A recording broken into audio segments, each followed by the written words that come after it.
You're listening to In the Chair, a podcast for Freemasons in England, the UK and around the world. Find out more at masonicpodcast.com. But first, welcome your host, Robert Bone.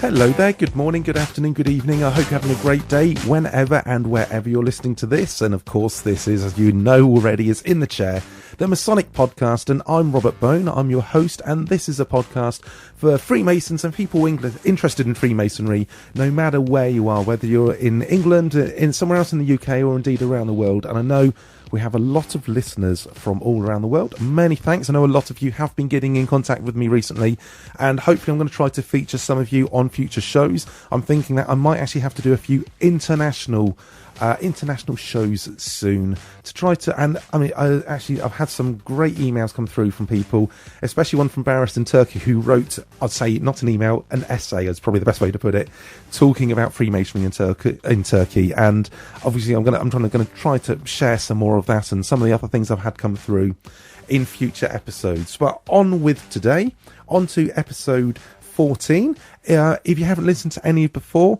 please make sure you find out about them. Go on to masonicpodcast.com and you can find all the other ones there, or find on iTunes. Just search for In the Chair on iTunes, or the easy way is go to masonicpodcast.com/iTunes, and that will redirect you through. Make sure you hit the subscribe button so it will ensure that other future podcasts get automatically downloaded into your iTunes. You can put them on your iPod, onto your iPad, onto your computer, listen to it that way. I will also say that if you are listening to it, if you download a few but you don't listen to them, after a while, iTunes automatically unsubscribes you. So make sure you keep up to date with them, otherwise you might miss out on some. If you're not an iTunes user, you can also do it on Stitcher, or you can just go onto the website where there's built-in players, so you can listen to each of the podcasts directly through the website, and I know quite a few of you do that. And feel free to leave your comments, and also, if you haven't already, please do me a favour. If you enjoy the show, let me know. Go onto iTunes or Stitcher, leave a rating, leave a review. That way, iTunes know that people are listening to the podcast. They know that people are enjoying the podcast, and therefore it helps the podcast show more in the rankings. That way, when someone else is interested in finding out about Freemasonry and they type things like Freemasonry in, try to find a podcast, it's more likely that they're going to see this show and then be able to listen to it. If you don't, then iTunes doesn't really think that people are listening to it. It's a bit annoying. I thought it would do, but iTunes doesn't actually keep track of how many downloads. Whereabouts the show is hosted does, but iTunes doesn't.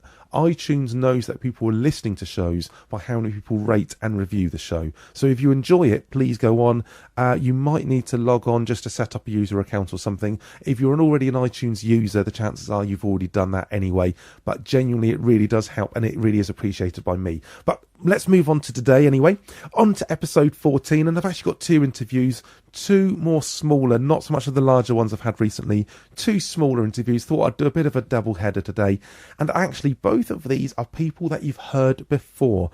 The first interview is with Chris Butlin, who was first on the show as a short interview at the end of episode 11, and that was when I spoke to Chris before his initiation into Freemasonry. And today I had an interview with him which was more to do with, how he found that. And the idea that is going to be a second in the series. And each time he goes through various degrees, each time he has certain things happen on his journey through Freemasonry, I'm going to get him back on the show, another quick 5-minute chat, see how it goes. And it'll be interesting to build up a little record of how he's gone on. And if you are someone new to Freemasonry, or you're introducing someone to Freemasonry, hopefully that'll be a good little series for them to hear, not to give away anything that's going to happen, but hopefully it'll give them an idea to so they can see firsthand what someone's genuine experience it is as it happens. So let's crack straight on with my interview with Chris Butlin.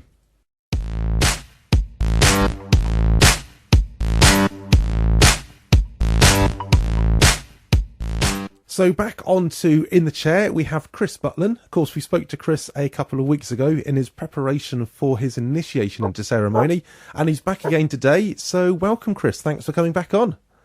It's a pleasure. Or should I now say Brother Chris?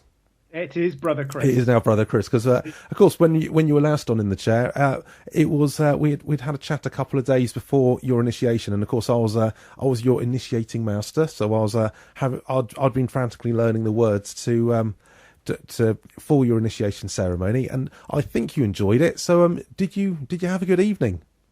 Yeah, it was a good evening. It was an experience to be carried forward in life.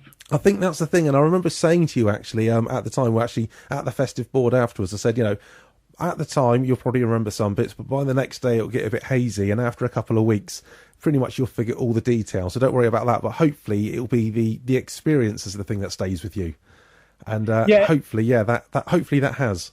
Yeah, the experience was I think overall positive. I mean, it was the ceremony was interesting. Obviously, we can't talk about the detail of it, but it was an interesting ceremony, and I'm beginning to understand some of the symbology that was there in the ceremony itself. Yeah, there is a lot to take on, and it's deliberately like that. It is a sensory overload, I think, and that's kind of why it's, I think, done like that. And you don't get it all at once, and when you do start learning bits, then there are different angles from it all as well, and you'll always be.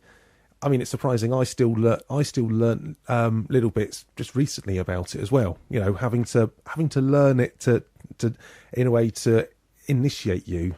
There's all these little subtleties in there that you'll never stop learning about. So hopefully, some of those you might have picked up on straight away. I don't think I picked up on the subtleties straight away. No. I think you go. You have to follow the experience. You have to let it happen to yourself. Yes.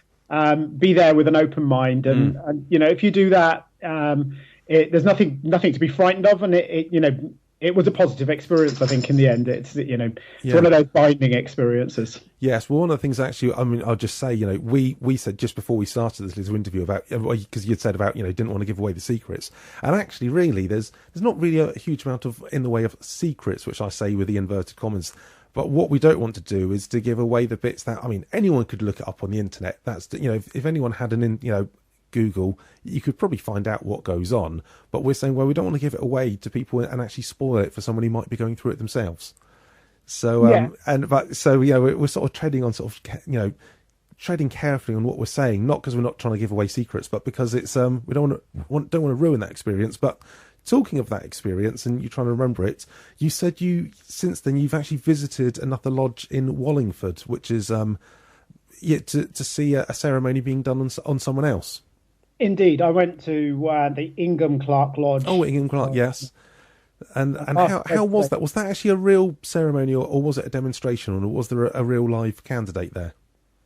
No, it was a demonstration. Right. So they ended up doing a demonstration, it was very interesting to see, to actually see the ceremony rather than participate in it. Yeah, that is that you do have a completely different angle, because I remember the first time I went to see a ceremony as a new candidate, or as a new Freemason, and going along, and I was watching it thinking, well, no, I didn't do that, but we didn't do that in my ceremony, and of course, I did. In hindsight now, I look back at it, and someone had said at the time, yeah, you did. Everyone goes through it, and I thought, no, but obviously that wasn't done for me, and I think it's just because there's so much to go on, and it is done that deliberately, and there's still really small details that I can actually remember from mine, and some of the big bits I'd completely forgotten. Yeah, absolutely. I think it's like that. There's a lot happens in a very short period of time, and I think that's what's disorientating about it all. Well, I think, and as I say, it is deliberately done in that way more, and I think they're not going to it. They when this was written out, this initiation ritual was written out, the writers obviously realised that people weren't going to be able to take in all of the lessons in there, but what they would do is almost pack so much into it that you do have that sensory overload, so that then you more take away that experience of it. And actually, when you actually start really looking into the words used, you actually realise that's actually quite a good analogy to what's going on anyway. Yeah, I think that's probably true, and I guess the idea that you run through the ceremonies multiple times in the future, you can constantly go back and pick up more more knowledge or experience from each of the reruns. Yes, and in actual fact, one of the things that I learnt just a while back, you probably won't remember this bit, but I'll say this because it's one of those things where maybe quite a few of the listeners who are already Freemasons, and many of them might have even been through the chair and done this, might not actually realise this, but at the end or towards the end of your ceremony, there's something which is called the charge in the northeast, where you had to stand there, and I, as master of the lodge, do this thing called the charge, and it's talking about sort of you being upright and about the importance of charity. But I don't know if you recall this bit, and you might have seen this happen to the other person. You were told to stand with one foot down the lodge and another foot across the lodge. So your sort of feet are, and it's meant to represent that you are in the northeast part of the building, and it starts with how there's a laying of a stone in the northeast, and your feet are meant to represent the way that maybe there was a stone, as so you're actually standing around the brick, and there's in the lodge you do have a rough and a smooth ashlar, which are the stones. And it used to be in the old days, those stones were actually put on the floor, and you would actually have to stand around them with one foot on each side. So there's all those little subtleties, which is something I only just learnt recently, after all those years of learning the words and not even realising some of the symbolism into the actual ceremony itself. Yeah, and the kind of longevity of the history of that as well. Yeah, I mean it's a great piece, and in actual fact, the charge in the northeast and the charge. Actually, the charge after initiation, which was the bit that actually your proposer, Robin, actually done when you come back into the lodge. I know our PGM, Martin Peters of the province of Berkshire, he actually even says to people that feel free to, that piece explains so much about Freemasonry, although it's actually in the ritual book. That's one of the pieces he recommends you go home and you show your wife and you show your friends, because it actually summarises Freemasonry. So that's another little thing, if you're not too sure what it's all about, reread that piece. It's at the end that Robin, sort of said to you, because you're probably not going to take it in on the evening. But as you said, you're going to be going through it and witnessing it happen quite a bit. And of course, actually, you're going to witness it happening again in a couple of weeks, as we're going to be doing in Kennet Lodge. We're doing another demonstration of it for you. Yeah, in 2 weeks' time, I think. A couple of weeks' time. So I've now got to get back to relearning it after having a bit of a week off. Because of course, there was a lot to take in. So I'm hoping it still stayed in my short-term memory or long-term memory now. Yeah. But I think it was a good evening, and I know all the brethren in the lodge had a good night. And we also had a visit from the assistant PGM there, who was there as well. So it was your first time sitting on the top table, and of course he probably told you the next time you're going to be sitting on that table is probably in about 7 or 8 years, when you'll be master of the lodge. Indeed. Yes. I'm looking forward to the opportunity, maybe. You've got a lot of raffle tickets to sell between now and then. Yeah. But so I'm really pleased that you obviously had a good time. And what's great is I could tell from being, from the master's chair, that you were going with it, you were enjoying yourself, and you could just sort of tell the way that you went round with the confidence that you should be, you hopefully be, should make a good Freemason. Thank you. It's all about going with the flow and. Yes. And I think I said as well about the festive board, one of the great things about Freemasonry is if an opportunity comes up, the best thing to do is say yes and then see what happens. Indeed. And I think that's, embrace it, because it is great. And it's one of those things where for the first year or two, you and also anyone else who joins Freemasonry will probably just sort of go along for the first couple of meetings. And then once you sort of go through your different degrees, then you'll start going to Lodge of Instruction. You'll then start visiting other lodges and then start getting a bit more involved. And along the way, there's Christmas parties and there's the ladies' nights and all those sort of things. And before you know it, I wouldn't say it'll be taking over your life, but you'll be definitely getting your value for money out of your membership fee. Indeed. Yeah, no, I'm looking forward to it. I'm looking forward to seeing some of the other ceremonies and moving through the different levels as well. So, and of course, talking of that, you've still got you've got your little words that you've got a few months until you need to say it until your next degree ceremony, your passing. But you've got your little words ready to go. They're beginning to get ready to go. I've got brilliant. Here, so well, one bit of advice I'll give to you, and again to anyone else who's learning, is who's maybe going through the same boat or thinking of joining Freemasonry. is to, when you're learning this, it will seem quite daunting at first, but make sure you practice out loud and preferably with another person. It's one of the things that actually really threw me is when I started, I had to learn my words for my second degree, and if it had been a written test, I would have got A star on it. Right. So I will just sort of recommend when you're doing it, remember that someone's actually going to be asking you, and you're going to have to be speaking it out loud. Yeah. It's completely, it uses a different part of your brain, and that one caught me actually. So that's my little bit of advice. But apart from that, you've got those a few little answers to some questions that you need to learn. And I think for the next couple of meetings, you're just going to be able to sit back and enjoy yourself. Yeah, and just see how things go. So, and then, of course, what we'll do is we'll get you back on in the chair and sort of keep up with your progress. So I think the November meeting we've got coming up is going to be the demonstration. And then we haven't got a meeting in December. So that means that you're actually your second degree, your passing ceremony is going to be in January, isn't it, I believe?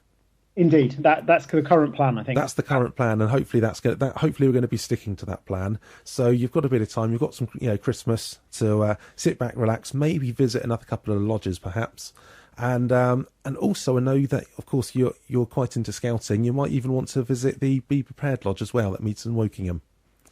Yeah, indeed. So, at some appropriate time. No need to rush. It's fine.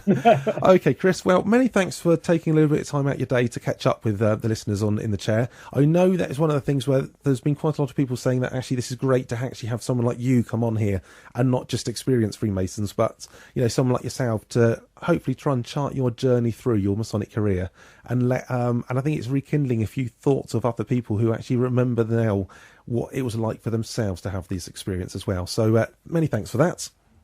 That's a pleasure. I will see you again. I will see you again soon. And good luck with it. And I'll speak to you again later. Okay. Thank you very much. Thanks, Chris.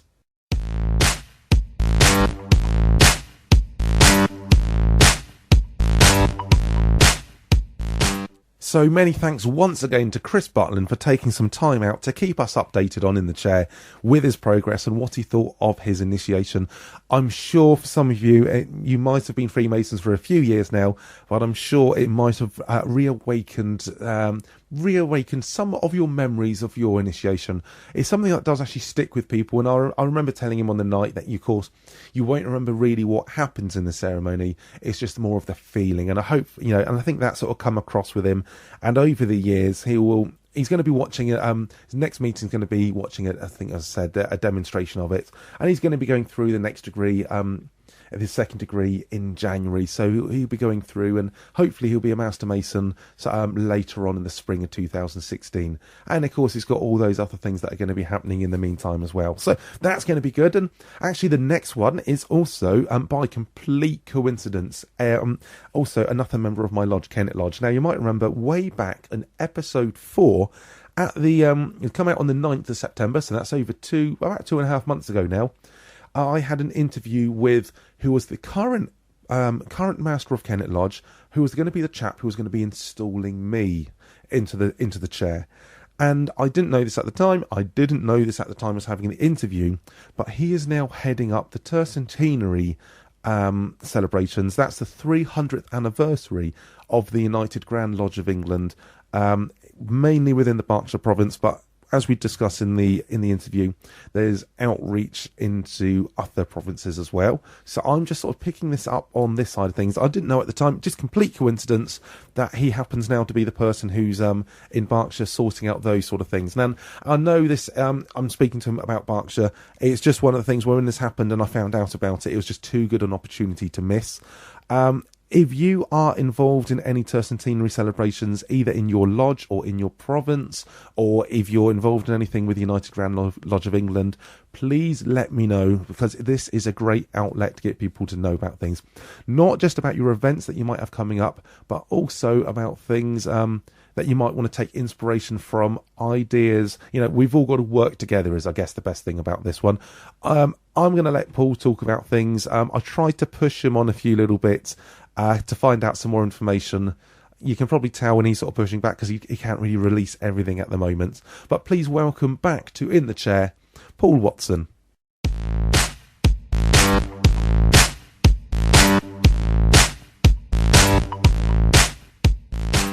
So welcome back to In the Chair, Paul Watson. And Paul was, if you may recall, on in episode 4 when we were talking about him installing me as his successor into the Kennet Lodge. And of course, Paul's now put me in. That was a couple of months ago. His time is now freed up a little bit more. So now he's taking on a few other roles within the province. So, Paul, what are you up to at the moment? Why are you on In the Chair today? Well, hi, Rob. I've been placed in a position where I've become the Secretary of the Tercentenary Celebrations for the province of Berkshire, which sounds horribly complicated, but really, in 2017, the United Grand Lodge of England celebrates 300 years of Freemasonry since they started in 1717. And we are going to, throughout the province of Berkshire, celebrate. Okay, and in fact, actually, I think, although you're from the Berkshire point of view, there's actually going to be quite a few inter-Provincial events, isn't there? There are. Throughout 2016, Berkshire, Buckinghamshire, Oxfordshire, Middlesex and Hertfordshire are going to hold some inter-Provincial events, sporting events, social events, all together, trying to hold everything, throughout 10 different events throughout 2016 in various different arenas, just really as a build-up and as a warm-up towards the 2017 celebrations. So you're not just doing it in 2017, we are actually doing this over a couple of years, spanning each side to make the most of it. Exactly. Yeah. Yes, we've got a big build-up through those, and then a series of events throughout 2017 as well. Now, I know quite a lot of this is still in the planning stage, the organisation stage. Things still need to get permission, but I know you've been putting together a rough schedule. How many? I think it's quite a few events that you've currently got on the drawing board, isn't it? We have at the moment around 30 initiatives. Now, that will include open days. It will include different sporting events inter-provincially before the 2017 and various different events throughout 2017. Another around 19 events, but that does include the open days, which will be at the various different centres throughout Berkshire. Yeah, so I guess what's kind of happening is you're doing some of these things to raise awareness of Freemasonry in general, and then some of them are going to be, well, actually, now we've raised the awareness, now let's try to capitalise on that, I guess, for Freemasonry as a whole, to let people find out a bit more on a more personal side of things. I agree entirely. It's the theme running throughout it is to celebrate the 300-year anniversary since the formation of the United Grand Lodge of England. And that theme will run through pretty much everything we do. If we have an open day, it will be to show that we've been around for that time, right, and to celebrate it effectively. If we then attract members through showing what we've been doing for 300 years, terrific. I mean, that would be a lovely byproduct. But really, this is about celebrating and telling everybody that we've been here for this time, and we're looking forward to the next 300 years. Brilliant. I mean, that's a great way, because where it's not just, you're not just focused on recruitment, but it's a byproduct, then that's going to be an excellent way. But I think, just letting people know that, Freemasons are out there, and I think some people, I've heard of Freemasons, but don't actually know the size of it or any of the history. And I think just bringing it to the forefront is going to let people know. Now I know, obviously, some of these things are getting arranged at the moment. Can you give us any hints of possibly what might be coming up over the sort of like around the 2017? Well, if I give you, I can give you a couple of clues. There's certainly some very, very interesting stuff going on. These will all be released as they develop. Sure. There are one or two venues that we are in negotiation with at the moment. Some very exciting venues, I have to say, that we're in negotiation with under some really quite large events where many thousand people will be able to attend, and it will be very visible. I don't give too much away about those. I'll be happy to, as we progress those, I'll be happy to come back and let you know about those. Please do. We have obviously the open days. We do have, I can tell you one particular one, which will be a very large day, which is really exciting. On the 25th of June 2017, we will be sponsoring a whole family race day at Windsor Racecourse, where the Masons from Buckinghamshire, Berkshire and Oxfordshire will be sponsoring the whole day. Right. It will have everything. It will be a full race meeting. Family all very welcome. The public will be very welcome. And we're hoping to finish that off with a concert at the end of it on site as part of it. No additional cost for the concert. And we're in negotiation at the moment for an A-list celebrity. And again, until anything's tied up, we can't really say any more. But it is exciting. So that's amazing. So even though this is the thing, although you're in Berkshire, of course, we're really trying to go, hang on, this is the, United Grand Lodge of England sort of event. So we are really reaching out, and to get, a high profile venue such as Windsor Racecourse, that's going to be amazing. And to have an A-lister sort of, so would that be, you'd have the race meeting. And so not just sponsoring one race, it's actually going to be sponsoring their entire day. And then, and then not only to have the race meeting, there will still be entertainment afterwards. So it'll be a whole day event.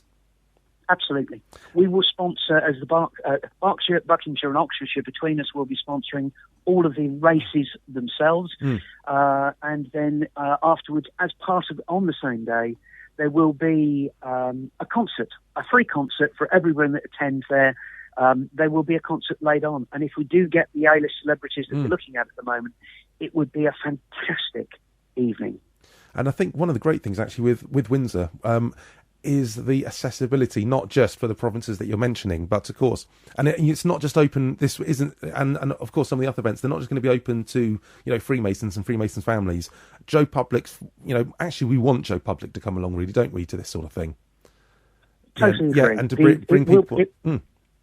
It will be a public event, but the advantage that Freemasons will have on this particular event is, as we're sponsoring the whole thing, we're going to be able to buy tickets in advance from a specified website. The details will be forthcoming in the nearest future throughout the whole of 2016 to be able to buy them. And again, as part of the sponsorship, we will be able to reduce the cost for people to get in for Freemasons in advance. Oh, brilliant! That would be useful. And once you know some more details on that, and of course other events, then please let us know, because I know that obviously I get listeners all around the world on this in the chair, and I know some of them, for example, in London. It's not, Windsor's just a quick hop down the M4, to be honest. It's you're right next door to London, so hopefully we'll bring in plenty of Masons and their friends and families actually from around the UK, and the capital in particular, who'll be able to come along to this one, and that'll be fantastic. But okay, that's the big, I guess that's the big one that you're working on. But out of the other 30 events, some of them I assume you've got the open days, but any other sort of events you might be working on? Well, we're also looking, we are going to have an exhibition of Berkshire Freemasonry in the Reading Museum over a period of 3.5 months. Right. We will have, there will be a gala dinner where we're hoping to get involved some of the charities we support and some local dignitaries coming along. We're hoping to get involved in sponsoring one of the matches at Reading Football Club. Okay. We're hoping to get involved in looking to sponsor a rugby match at the Daysky Stadium. There'll be all sorts of different ways, different exciting avenues that we can go down. But again, it's all very early stages, but there's certainly support from the provincial executive to really go out and push this over, to really celebrate in style and make ourselves known to people in the community. I think that's really happening. And what I find inspiring, actually, is the thinking outside of the box and thinking, what can we do? These aren't, this isn't a, what have we done before, what worked, what didn't. It really seems to be, from what I can tell, there's been some really good brainstorming going on, and people thinking outside the box and thinking, right, how can we get Freemasonry at large known to the, to the public, to the community, and get out there, and even if it's just subtly, let people, people will just pick up, they'll hear that things were sponsored by, Berkshire Freemasons or whatever province is sponsoring various events around the UK. And I think people are going to be slowly picking up on that. And it's going to be good for, the craft as a whole, when people are going to be hearing about this and thinking about, hang on, what's this, what is this thing? Why are we hearing a lot more about Freemasons at the moment? So it's that subtle little thing that's going to be going on. And of course, if people are inquisitive, they're going to look into it, and hopefully that might also lead to recruitment further down the line. I think that it's quite amazing to a lot of us Freemasons. We know the good work that we do, and we've been awful at telling people for so many years. Yes. But I think that the fact that we're actually saying, hang on, why don't we actually tell more people about what we do? And I think there's an awful lot of people that would find it fascinating and would want to get involved in some of the good work we do. But we're just not very good at communicating and telling everybody what we do. Yeah. I think we're making a good start by doing things like this now. I think this is absolutely cracking, and I think it's one of those things where, I mean, it's the coinciding. You've got the Tercentenary coming up. It's a big thing that we want to shout about. I mean, to be honest, if this had been about 10 years ago, there was no social media, there was no Facebook, there was no Twitter. And it just wouldn't have, it would have been I think it would have been one of those things that all Freemasons would have known about the Tercentenary, and everyone else, it just would have passed by. But I think we're capturing at this at just the right time, the way, obviously the way the internet and social media is working, that we've got to think, right, how can we really get out there, and how can we use all these things to our advantage? So I think it's going to be a big thing, and I think whoever's in charge of working out the one for the 400th celebrations in 100 years' time, they're going to have something, they're going to have something to live up to, aren't they? I think that I think you've hit it on the head where you said about, there is use of social media now to be able to communicate. You are the voice to the world that we've been looking for. But it's, we never want to be insular. We don't want to look in. We want to be able to look out.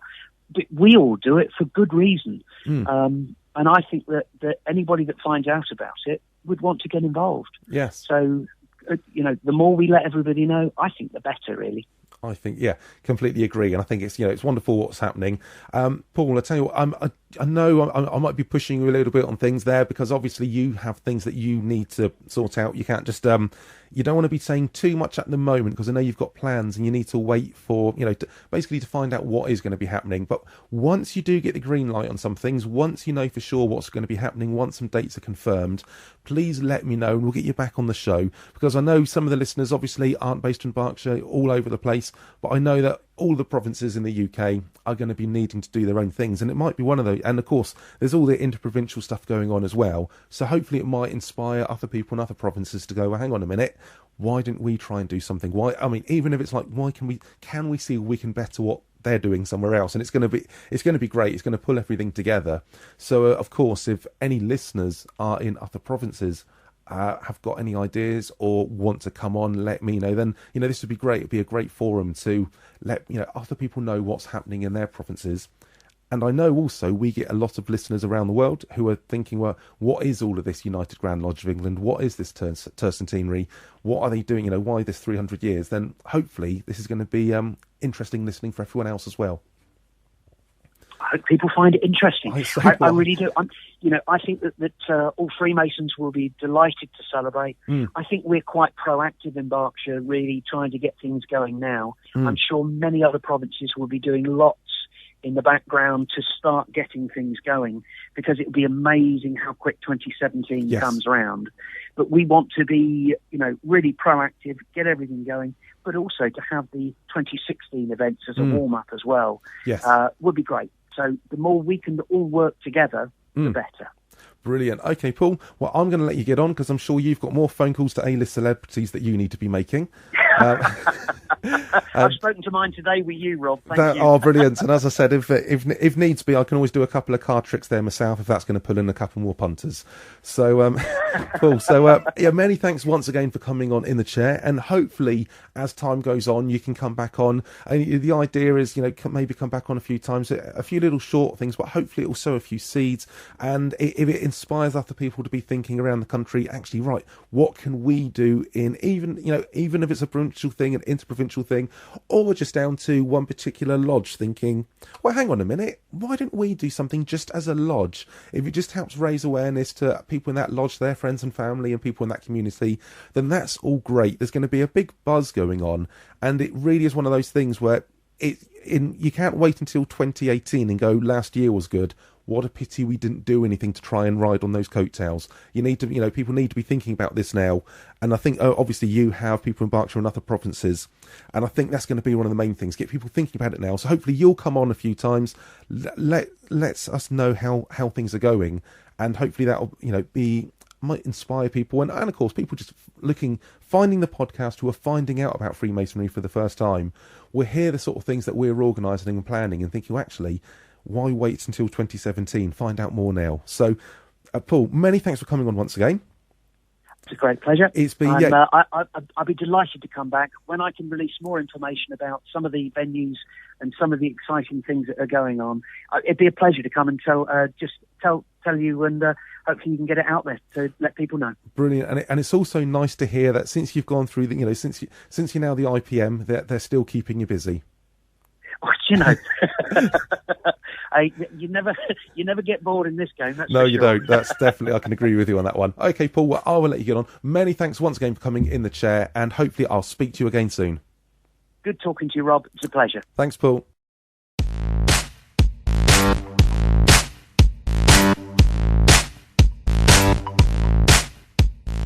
My thanks once again to Paul Watson, who is heading up the committee in the province of Berkshire for the Tercentenary Celebrations.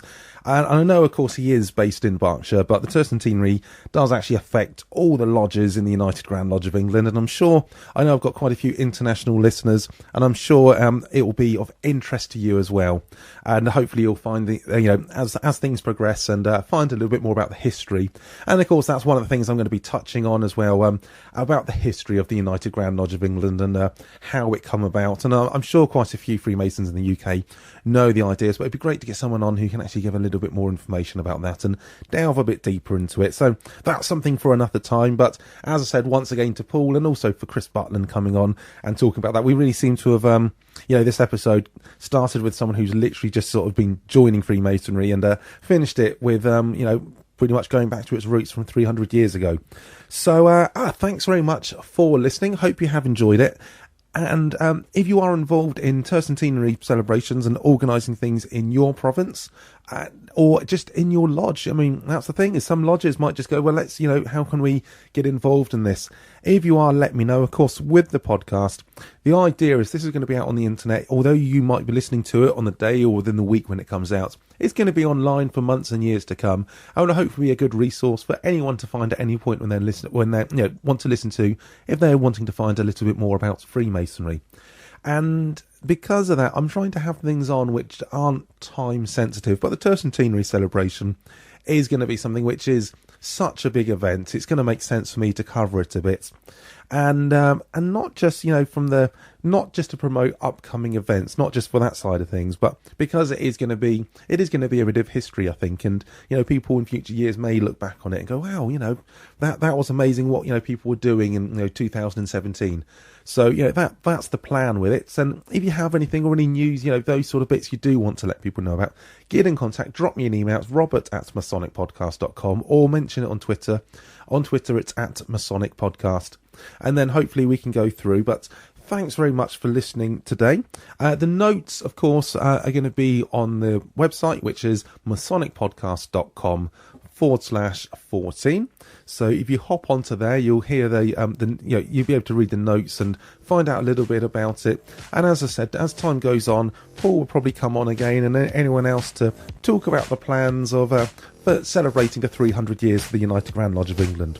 So thanks once again for listening. I hope you have enjoyed that. We'll be back again next week. And thank you for all those comments and emails from everyone, trying to put together a real international couple of episodes as well. So have a great week. I've been Robert Bone, and I look forward to speaking to you again soon.